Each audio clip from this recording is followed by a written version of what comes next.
Olá, meu nome é João Vitor Sanders, eu sou acadêmico de medicina e integrante da Liga de Medicina Clínica da Universidade Federal do Ceará, e a gente vai conversar um pouquinho sobre a doença cerebrovascular, quando encaminhar para o especialista.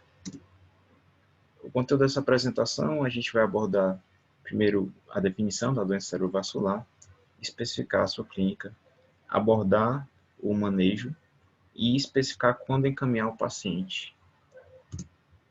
Primeiramente, a doença cerebrovascular ela vai ocorrer quando o fluxo sanguíneo para uma determinada área do cérebro é atingido, gerando a privação de oxigênio e outros nutrientes.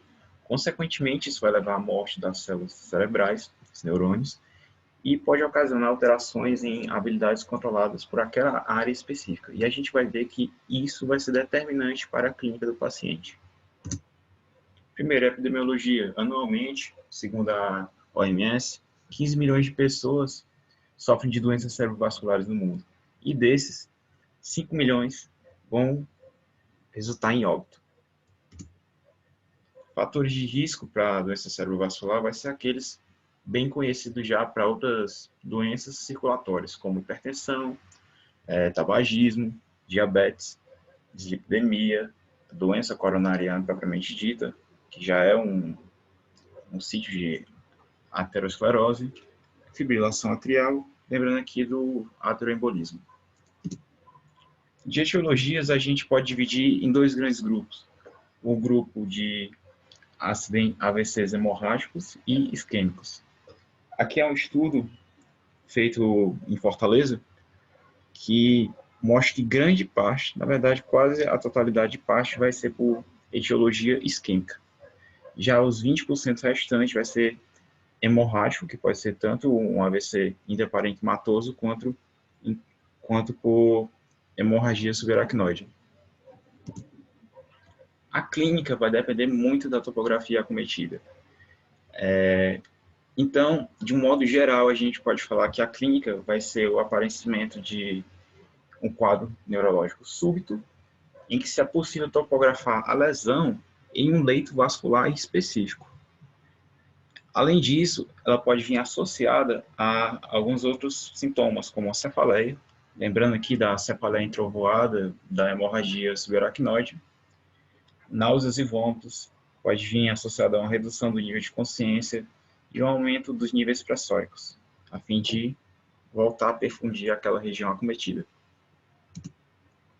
O manejo. A gente pode dividir em dois momentos principais. Um momento agudo, em que o paciente deve ser encaminhado o quanto antes para a emergência, porque ele vai estar em janela terapêutica. Então, caso o paciente se depare, ou você se depare com o paciente nesse momento, é encaminhar ele para a emergência quanto antes, a fim dele realizar uma tomografia e ver se pode-se utilizar ou não o RTPA e se é candidato ou não a uma trombectomia. Aqui, tempo é cérebro e o quanto antes você encaminhar seu paciente para o centro especializado, melhor. Agora, no segundo momento que o seu paciente já estabilizado vai ser acompanhado na atenção básica, e é justamente aqui que a gente vai focar nessa apresentação, é basicamente acompanhar as complicações advindas desse evento e buscar sempre ver se o quadro do paciente não tem uma piora aguda que necessite de um acompanhamento do especialista. Primariamente, o manejo nessa situação mais tardiamente seria voltado para as características inerentes da atenção primária à saúde, que é você conhecer seu paciente, ver como era a autonomia do paciente antes do evento e como está depois do evento, ver o suporte familiar e comunitário que aquele paciente tem acesso e condições de acesso tanto à unidade básica de saúde como a outros meios particulares. Lembrando que depois do evento cerebrovascular, o paciente pode simplesmente não ter mais condições de se deslocar até a unidade básica. Então, de modo geral, o nosso objetivo na atenção primária vai ser um tratamento baseado em uma equipe multidisciplinar centrado no paciente pós-AVC e no seu cuidador, visto que este vai ser o que vai estar mais próximo do paciente e vai ser fundamental para que a gente tenha um melhor resultado final. A reabilitação precoce também é muito importante nesse sentido e Sempre a gente vai avaliar as seguintes áreas, como dor, função vesical intestinal, risco de complicações, dentre outras que vou passar em cada uma delas nessa apresentação. Primeiramente, a dor pode estar presente em 7 a 8% dos pacientes. É uma lesão do sistema somatosensórico, que pode ser caracterizada como queimação, prurido, acompanhado ou não de alguma desestesia ou alodínia. A eficácia dos tratamentos ainda é limitada, mas algumas escalas visuais ou questionários de dor podem nos ajudar a ter uma ideia de como o paciente está se sentindo e, assim, buscar o melhor tratamento para ele. O manejo pode ser multifatorial, pode ser farmacológico, como a amitriptilina, 75 mg noite, pode ser utilizando meditações, acupuntura, dentre outras modalidades.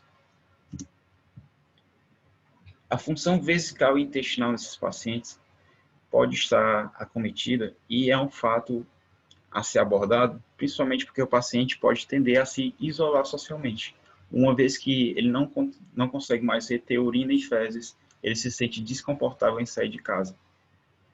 A retenção urinária pode estar presente em 15% dos pacientes após um ano de AVC, o que pode predispor a maior facilidade de adquirir infecções do trato urinário. Pode-se utilizar, no caso, a sondagem vesical para controle dos sintomas. No caso da incontinência urinária, acontece em até 25% dos pacientes, a fecal em 20% das pessoas, e pode permanecer entre 7 a 9% nos 6 meses que vem depois do evento.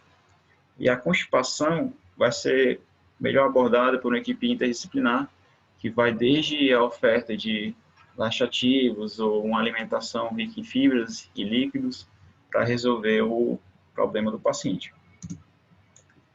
Aqui são outras complicações que podem aparecer devido à imobilidade do paciente pós-AVC, que seria a trombose venosa profunda, uma vez que ele não se mexe, uma vez que o meu paciente muitas vezes está acamado ou restrito ao leito ou uma cadeira, já que a fraqueza de um dimídio não o permite se movimentar muito, ele pode desenvolver tanto a trombose quanto úlceras de pressão devido a essa imobilidade também.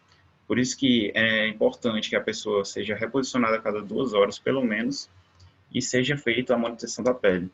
Desde ele lá no hospital, no atendimento mais agudo, até ele em casa, já sendo acompanhado pela atenção básica. Quedas, uma vez que as pessoas, por conta da fraqueza, podem não querer incomodar seus familiares, tentam fazer atividades sozinhas e aumenta o risco de quedas. Fatores de risco para isso seria uma história de quedas prévias, uma baixa força muscular, marcha prejudicada, problemas de equilíbrio e a utilização de várias medicações, principalmente aqui no idoso, que a gente tem que ter muito cuidado. A cognição, avaliar a cognição em paciente pós-AVC, principalmente porque déficits de memória atrapalham o rendimento e a avaliação de capacidades diárias de vida. Nos casos mais leves, pode-se utilizar diários, lembretes ou checklists para o paciente sempre estar percebendo o que ele esqueceu e fazer em outro momento ou fazer imediatamente seguindo a checklist dele, a fim de melhorar a funcionalidade do paciente. Comunicação. A depender da área cerebral atingida, pode-se ter uma afasia. Então, sempre buscar ver qual a afasia do paciente, se ele possui uma, e como eu posso fazer para contornar aquela afasia. Então, eu posso potencializar a comunicação com a associação de vários métodos, seja a fala, seja gestos, seja a escrita do paciente. E a junção desses métodos vai me facilitar com que ele se comunique melhor, melhorando a sua funcionalidade. E sempre considerar o encaminhamento para o especialista quando haja mudança de padrão, principalmente súbito, que tanto esse quanto os outros que a gente passou e quanto os que virão, caso o paciente tenha um quadro estável e ele piore, a gente pode requerer a ajuda de um especialista. Nutrição e deglutição. A nutrição deve ser adaptada, claro, à limitação do paciente. Um paciente que tem uma disfagia mais importante vai precisar de mais cuidado com a deglutição, principalmente para evitar complicações futuras, como pneumonias aspirativas. É importante que seja reavaliado o paciente a cada 3 meses e veja se há necessidade de nutricionista. Deve-se avaliar sempre a deglutição, monitoração bioquímica como albumina e glicemia para termos um melhor quadro de como o paciente está se comportando.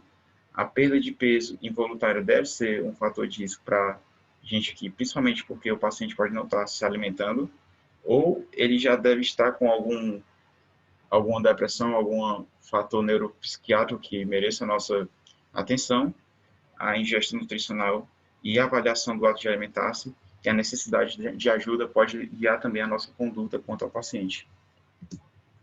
Visão. Cerca de 30% dos pacientes pós-AVC apresentam problemas visuais. Isso afeta diretamente as atividades diárias. Só que há a possibilidade de recuperação, principalmente nos primeiros dias a se suceder no evento. Mas aqui entra de novo na parte de se o paciente não tinha problema e desenvolveu um problema depois do quadro estar estável, deve se mandar para o especialista. E a função motora, que talvez seja uma das mais fáceis de ser percebidas, em que o paciente pode manifestar uma hemiplegia, uma fraqueza de mídio.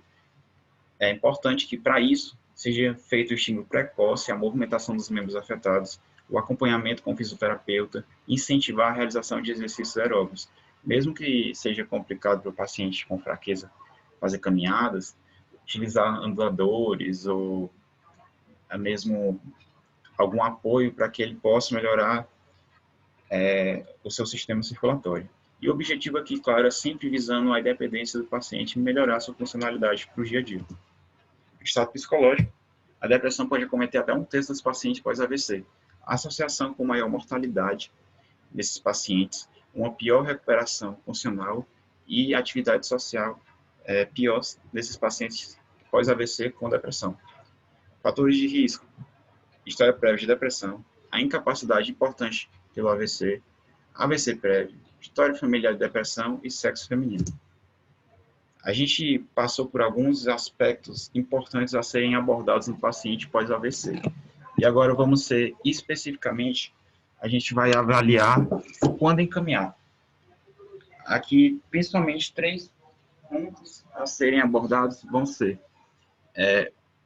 o AVC foi recente, sem etiologia definida ou sem etiologia definida ou não investigada. Nesses casos, é importante que se veja a etiologia do AVC a fim de evitar novos eventos futuros. E aqui vale a pena mandar o paciente para um neurologista. O AVC em pacientes com menos de 45 anos. Nesse paciente com menos de 45 anos, a gente já vai pensar em outras etiologias que não sejam aquelas de pessoas mais velhas, que seriam diabetes e hipertensão de longa data. Aqui a gente pensaria em alguma coisa mais voltada para doenças que promovem estados hipercoagulantes, por exemplo. E o terceiro ponto seria um ponto que a gente vem trabalhando durante a apresentação, que é a piora de um quadro neurológico já estabelecido.